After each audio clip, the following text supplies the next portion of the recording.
members of the Board of Trustees, Morehouse faculty and staff, fellow alumni, parents and friends, Morehouse men. It is an honor and a pleasure to present to you our distinguished baccalaureate speaker, the Reverend Dr. Gardner Taylor. A native of Baton Rouge, Louisiana, our speaker was educated at Leland College and the Oberlin Graduate School of Theology. He has pastored at Bethany Baptist Church in Elyria, Ohio, and in Louisiana, the Beulah Baptist Church in New Orleans, and Mount Zion Baptist Church in Baton Rouge. For 42 years, Dr. Taylor served as pastor of the Concord Baptist Church of Christ in Brooklyn, New York. Under his leadership, the church gained more than 9,000 members and successfully operated a fully accredited elementary school, a 121-bed nursing home, the Concord Federal Credit Union, and the Concord Seniors Residence. In 1990, in recognition of his outstanding leadership and service, Dr. Taylor was named Pastor Emeritus. Dr. Taylor has traveled the world as a preacher or speaker for the Baptist World Alliance. His steering messages have earned him the designation Dean of the Nation's Black Preachers and one of the greatest preachers in American history. Past president of the Progressive National Baptist Convention, past president of the Council of Churches of the City of New York, past vice president of the New York Urban League, lecturer, author, community leader. Our speaker has received numerous honorary degrees, citations, and awards for his many contributions to the church, to the African American community, to the nation, and to the world. Please join me in welcoming the Pastor Emeritus of the Concord Baptist Church of Christ, the Reverend Dr. Gardner Taylor.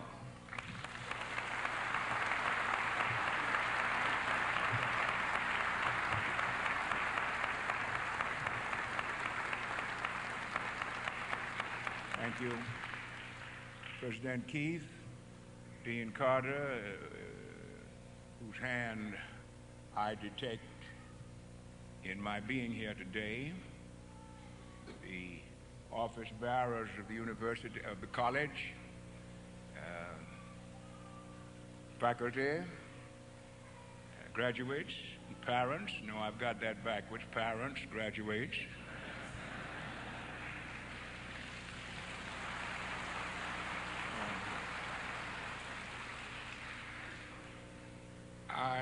Life is full of wonderful surprises. I had no notion today that I would see here both the immediate past president of the Board of Trustees of this distinguished college and the present one, Tom Kilgo, whom I've known a long time, and Mr. James Lagarde Hudson, whose father taught me sociology in the long ago, and whose grandfather taught me high school civics, much of which I will be using today. Mr. President, I'm deeply grateful for your presentation of me. I think I ought to indicate this would not be true, of course, at Morehouse, but at many schools. They say that a dean is someone who is not smart enough to teach, but too smart to be president.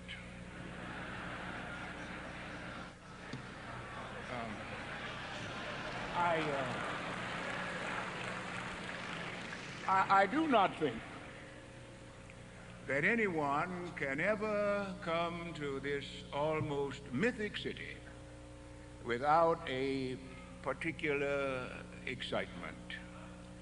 When I first began coming to Atlanta, I came by train, the old Southern Railroad. And then I started coming by air when the Atlanta airport was a one-story building of lumber. And now with your new facility, one comes by plane, train, and one walks to Atlanta.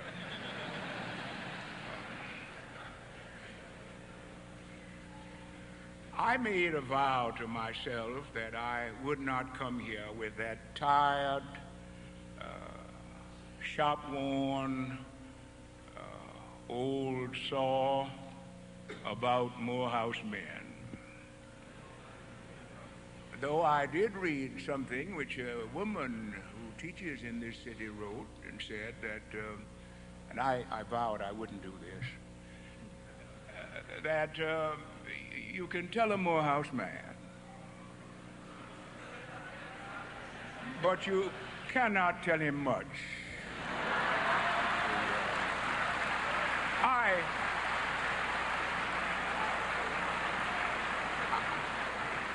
I solemnly resolved within myself that I would not deal with that for two reasons. First, because you would say a Morehouse man already knows so much that you can hardly tell him anything. But then your enemies would say that you can absorb only so much. I must make a confession to you. I always feel an enormous misgiving when I come to a college or university campus. I'm almost terrified.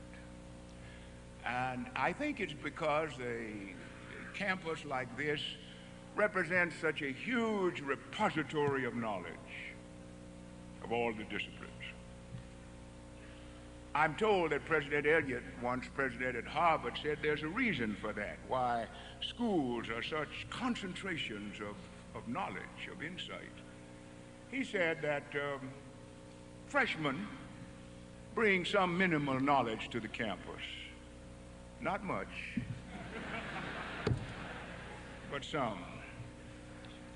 Seniors never carry any away. So, through the generations, it mounts. But quite seriously,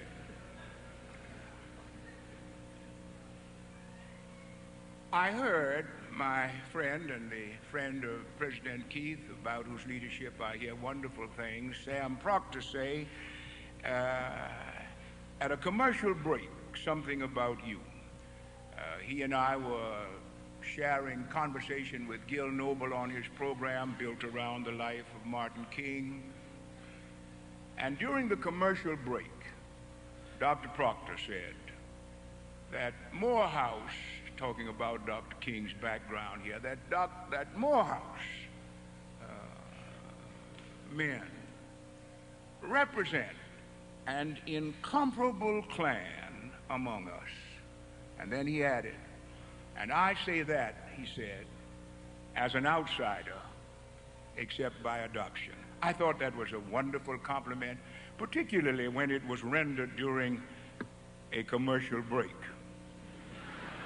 And I have absolutely no doubt, and I felt this sitting here, that in looking out upon you, I look out upon the fairest and finest of our future in this land.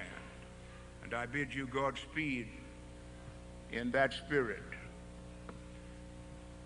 Mr. Hudson, your chairman, spoke of our identity. In that monumental work of Alex Haley's, which was talked about so much, I'm not sure it was read as widely as it was talked about, that either, what was it, fictionalized biography or biographical fiction, Roots. There are many memorable accounts. One which lingers on with me is that of Kunta Kinte, driving the slave-owning physician on whose plantation he served as slave to a social affair, and in the spring evening, hearing from the slave quarters the sound of music, Kinsey realized, so the account runs, that the music came from someone who had not been long brought from Africa. And he discovered when he got to the slave quarters that indeed the musician was recently from Africa. They talked and sang through the long, quiet evening.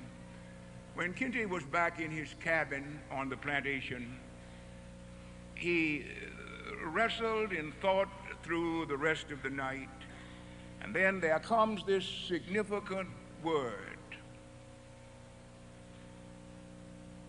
Year by year, day by day, and year by year, more and more accepting and less resisting, he realized that he did not know any longer who he was. It is the crisis of identity. And of course, many voices rush in upon us to tell us who we are. One of the disciplines with which you are very familiar will say that we are protoplasm and flesh and blood, an amazing gathering of locomotion and pumping and plumbing. And there are other disciplines. There's another that says we are mind and thought and impulses and dreams that lie in the cellars and dungeons of the subconscious, and on and on. And all of these are true, but somehow they leave us unfulfilled when we have heard them. And so we turn to the regnant spirit, the sovereign mind of all of the earth, to the word of Jesus. In the 15th chapter of the Gospel of Luke, in his deft, disarming, divine way, and in a way which, as Wordsworth would have put it, leaves us defenseless utterly, he cloaks our identity in a story. George Murray called it the most divinely tender and the most humanly moving story ever told on earth. It is the account of a boy who breaks in upon the ordered peace and quiet of his home and demands, as he puts it, what is coming to him.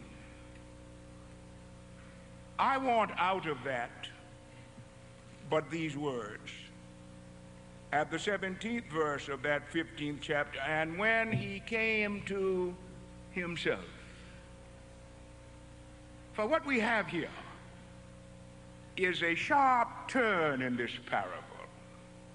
And isn't it strange, or is it, that an itinerant preacher in one of the backwater provinces of the empire, off what looked like the beaten track of history, would tell a simple story to some rustic people, and that story would fasten itself onto the imagination of all succeeding centuries, unless, of course, he was more, as some of us devoutly believe he was, than an obscure itinerant preacher in the back villages of Galilee and of Judea. There's a sharp turning point in this story. One almost feels like asking, which of these lads who asks for his possessions is the real one? Will the real one stand up or come forward? Because there is this continental divide, this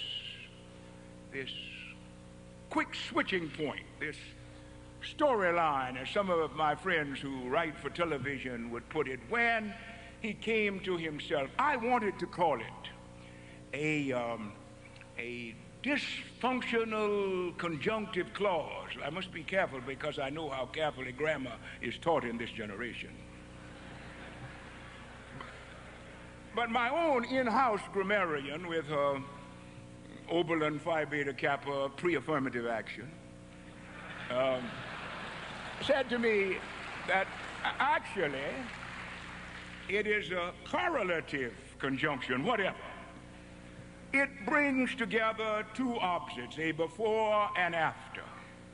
There's the before of this young person tired of the restraints and constraints of home, who demands what he has not earned, but which he believes to be his right. Why is it that privilege is always demanding more? Further, why is it that privilege believes that its privilege depends upon the deprivation of those who are disprivileged? What is it about us that makes us so devoted to the slenderest of the personal pronouns I? So much so that one of the leaders of junk bond dealing in the 80s on Wall Street in my city came to the place where he dared even to express it. He said, there is nothing wrong with greed, almost as he was carried off to jail. What is it that makes us so self-centered that we are deaf to all of the pleas and petitions around us of those who are disallowed and disinherited and disavowed?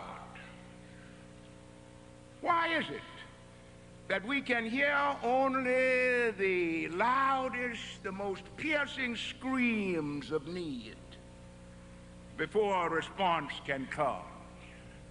We are told to abhor violence, and we ought to. It is a terrible thing when great conflagrations occur, when violence erupts, when shots are fired, when human life is lost, and when private property is destroyed. A terrible thing. You did not think I was talking about Los Angeles, did you? I was really talking about Boston Commons, March 1770, when Attucks, among others, fell, who were talking about taxation without representation, who, no matter how much tax he might have paid had he lived, would not have been able to have actual representation. And I was talking about December 1773, Boston Harbor. The only difference being between the people who destroyed property in Boston and in Los Angeles is that the people in Los Angeles would have carried the tea home.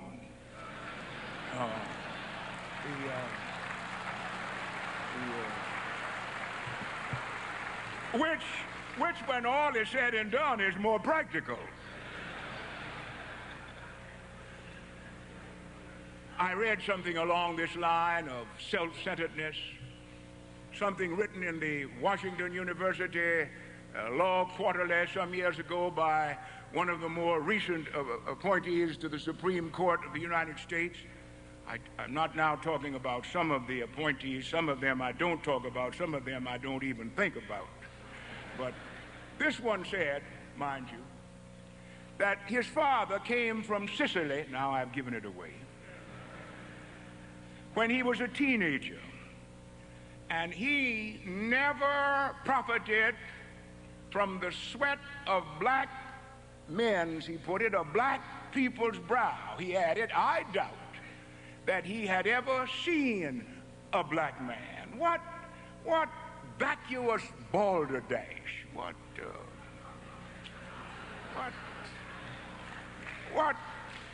stupid Tommy rot. What empty hogwash. I'd better not describe that any further. But his father did profit.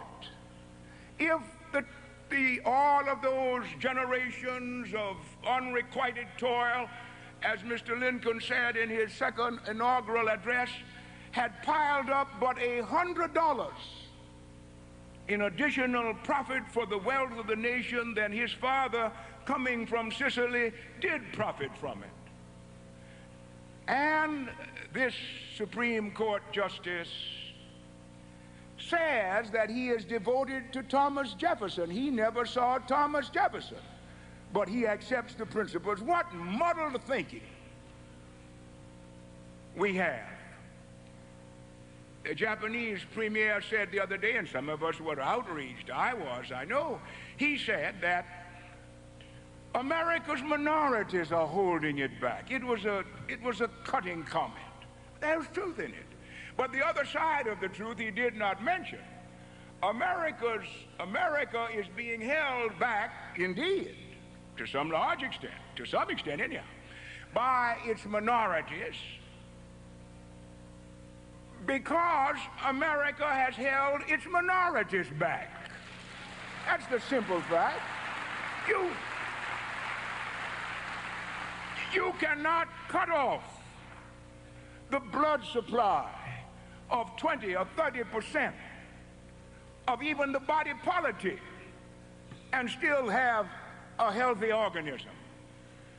So we ask ourselves, when are we as Americans truly ourselves? And we might, in our own African American community, ask ourselves, are we what we are when we can do no more than carry on postures of threat? Dr. Franklin was reminding me of a comment I made somewhere years ago, a clenched fist upraised with nothing in it, high-octane rhetoric with nothing to back it up, posturing, pretending, parading, theater. Is that all that we are about? Or at another level, driving for status value, foreign-made automobiles. I'll not look when I go out here to see what I see. But driving foreign-made automobiles. My young friend Earl Graves in Black Enterprise reported this week that out of 100 black automobile dealers in America, only 8 have foreign car distributorships. Is that what we are all about?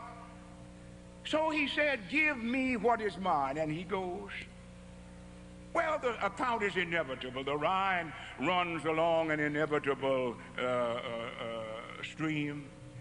He spends, by the strangest coincidence, by the time his funds run out, his friends run out. And here he is at last. Is that what our country has come to?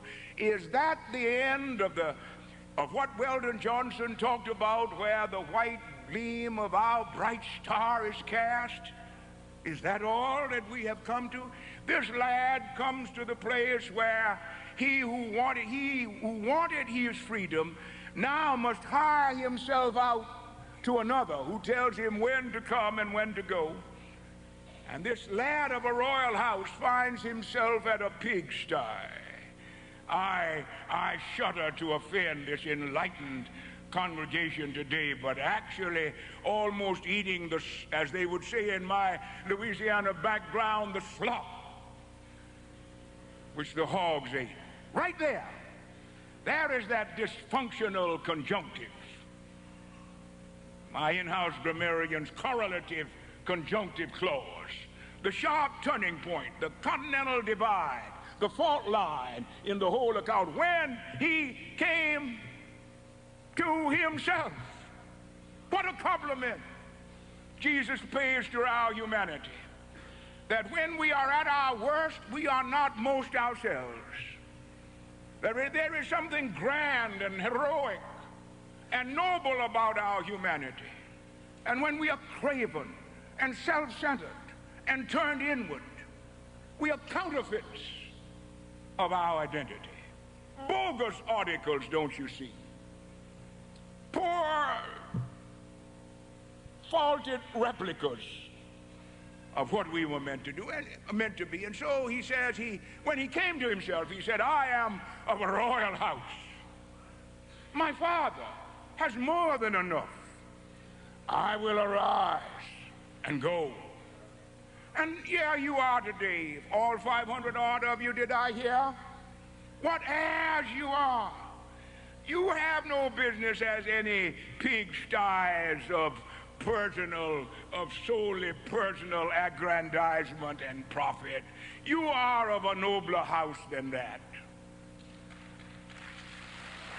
Let me bid you good day by recounting something very dear and very personal to me. And before I say that, let me say that a hush crosses my spirit, because I may be among the last of the living who shared public platforms with some of those brightest of luminaries associated either by administration or by graduation from this school. I shared platforms with Martin King Sr. and Jr., with Benjamin Mays, with Howard Thurman, and once with Mordecai Johnson. What a heritage, what a legacy.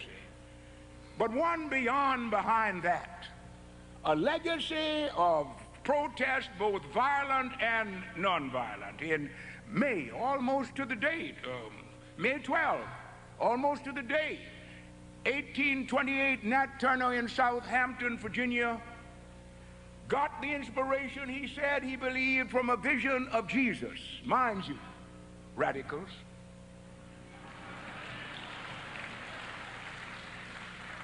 That he ought to throw himself into the maw to contend against slavery. And sure enough, in 1831, he and his little band of resistors marched on the courthouse that was then Jerusalem in Southampton County. They were hanged, but they sent a tremor and a trauma through the entire South and brought the abolitionist movement to a new fever pitch.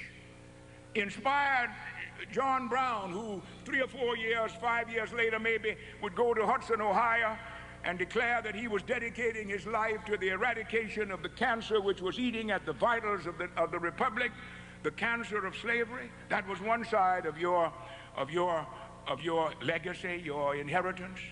Another side of those millions who protested in their powerlessness. I was born 55 years after slavery, and I knew people who passed through that dark night, at least the last of it. One of them was named Ike Johnson. He gave me the first $600 I ever had, he said, because he thought he saw something in me. No kin whatsoever, but it was characteristic of something. He used to tell how all of the children on a plantation would gather for their lunch being given to them by someone or some women too old to go to the fields. You know how they got it? The mash or the oatmeal or whatever it was were poured by a barrel into a trough, and then buckets of milk were poured in on top of it, and they gathered around with their hands, the dirt from their playing, making streams and streaks of brown in the milk and the oatmeal. That's what it was. But they came out of that with great courage. I preached some years ago in the First Baptist Church of Columbia, South Carolina. It is the church in which the Articles of Secession were signed. And I imagined your forebears and mine either listening from the windows or sitting in the gallery there and hearing the preacher say something. But he said one thing, they heard another. It was one of the most magnificent leaps of the human spirit in all of history. I think your graduate Lerone Bennett first coined that phrase. He said to them, your place in life is to be slaves, good ones, be slaves. They put masks on their faces, so to speak, smiled. But they said within themselves, before I'd be a slave in my heart, I'd be buried in my grave. You are heirs to that. You are heirs to that. He looked at them almost with a smirk on his face, now and again turning to them from his principal audience and said, after talking about the glories of the larger country and the wonders of the New Jerusalem, said to them, and you'll have a heaven too. It'll be off somewhere. And they interpreted it by the power of the Holy Spirit. They interpreted, I got shoes, and you got shoes. And all